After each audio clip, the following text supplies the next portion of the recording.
How to create a multilingual Shopify store for global sales. Follow these steps. 1. Enable Shopify markets. Go to your Shopify admin, navigate to Settings then Markets, and configure your target regions.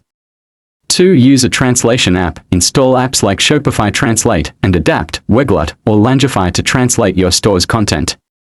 3. Translate key elements. Ensure product descriptions, navigation menus, checkout pages, and emails are properly translated. 4. Set up multi-currency. Enable Shopify payments for automatic currency conversion based on customer location. 5. Optimize for SEO. Use reflang tags to help search engines index your multilingual content correctly. 6. Test and launch. Check translations, currency functionality, and user experience before making your store live. With these steps, you can expand your Shopify store to international markets and boost global sales. And that's all for this video. Please also note that this is not an app commercial or paid promotion. If you have any copyright or other inquiries, please email tutorialorabis@gmail.com. Thank you.